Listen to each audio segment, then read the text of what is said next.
अंतर्राष्ट्रीय महिला दिवस जिला हमीरपुर के कार्यक्रम में शिरकत करने हमीरपुर पहुंची राज्यसभा सांसद इंदु गोस्वामी ने सुक्खू सरकार पर जमकर हमला बोला है।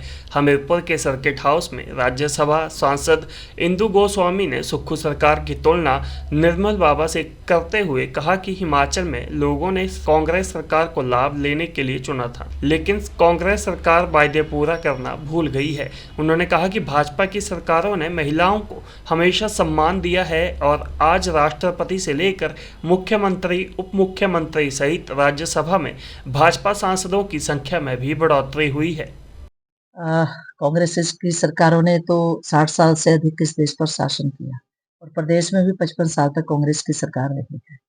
लेकिन जब भी नारी शक्ति के सामाजिक, आर्थिक, राजनीतिक सशक्तिकरण की बात आई है, तो उसके लिए जो भी नीतियां निर्धारित की गई, निर्णय लिए गए, प्रोग्राम और योजनाएं बनाई गई, वो भारतीय जनता पार्टी की सरकार ने ही बनाई है। और कांग्रेस की सरकार का तो ये इतिहास रहा है कि नारी शक्ति को तो उन्होंने वोट बैंक तक ही सीमित रखा है और अगर कहीं नारी शक्ति को स्थान दिया है तो वो परिवार तक ही सीमित हुई है। तो इसलिए सुक्खू जी ने भी बहुत सारी गारंटियां प्रदेश को दी थी। उसमें एक गारंटी ये भी थी कि नारी शक्ति को 1500 रुपया, प्रदेश की महिलाओं को 1500 रुपया देंगे। लेकिन आज उनको 2 साल से अधिक शासन करते हुए प्रदेश में समय हो गया, लेकिन अभी तक महिलाएं तो अपना रोज बैग खोलती है। निर्मल बाबा जी जैसे घोषणा करते थे कि आप बैग खोलिए, आपके बैग में कुछ ना कुछ आएगा। तो उनकी तो सम्मान, बरखा, आशीर्वाद नारी शक्ति को मिलता था। लेकिन ये वाले जो सुक्खू जी हैं, ये तो जनता ने, प्रदेश की जनता ने ऐसा सोचा था कि सुख की ब्यार लाएंगे, लेकिन सुक्खू सरकार तो दुख सरकार हो गई है।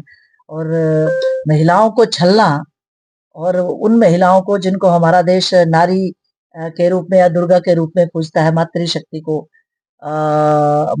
को दुर्गा के रूप में देखता है, सम्मान करता है, उसको वोट बैंक की राजनीति के रूप में छलना, तो उसका खमियाजा तो सुक्खू सरकार को भुगतना ही पड़ेगा आने वाले समय में। मैं आजकल उनका कई बार सुनती हूँ जब वो मीडिया बंधुओं को भी संबोधित करते हैं और जनता से भी रूबरू होते हैं, तो ऐसा कहते सुना है कि केंद्र सरकार पैसा नहीं दे रही है, इसलिए हमारा जो शासन प्रशासन जो व्यवस्था जो वो चल नहीं रही है।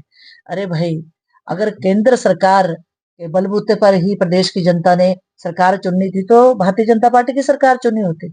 आपको इसलिए चुना था प्रदेश की जनता ने कि उन्होंने आशा रखी थी, आपसे उम्मीद रखी थी कि आप प्रदेश की अर्थव्यवस्था को सुदृढ़ करेंगे, प्रदेश में अच्छी सरकार देंगे, लेकिन आपसे वो नहीं हो पाया। तो इसलिए ये काम उनका है, क्योंकि अब वो प्रदेश के मुख्यमंत्री हैं, जनता ने उनको चुना है।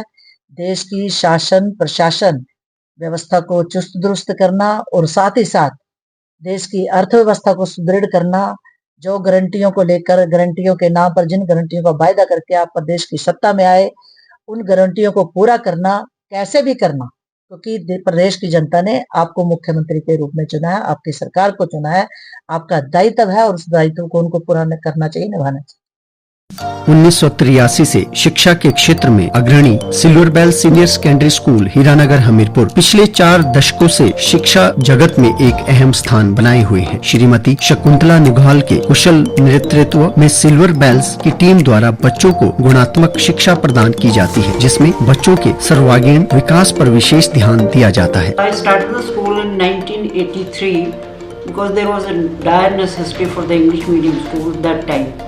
So previously I was hesitating, but still I started the school with 3 children, but it flourished on very well, and that was because of the cooperation of the staff as well parents. They did all the efforts to take the school up and flourish it very well, and we excelled in all the spheres, cultural activities, outdoor activities as well as the education activities. Super magnet group की सहभागिता से silver bell school में दी जाती है बच्चों को विभिन्न प्रतियोगी परीक्षाओं के लिए कोचिंग और नौनिहालों के लिए अत्याधुनिक सुविधा से युक्त बाल वाटिका की सुविधा भी उपलब्ध है। बच्चों के लिए स्कूल द्वारा ट्रांसपोर्ट की सुविधा 15 किलोमीटर के दायरे में दी जा रही है। गौरवमयी अतीत से सुनहरे भविष्य के निर्माण के लिए प्रतिबद्ध सिल्वर बेल्स स्कूल में आज ही अपने बच्चे के लिए सीट बुक करवाएं।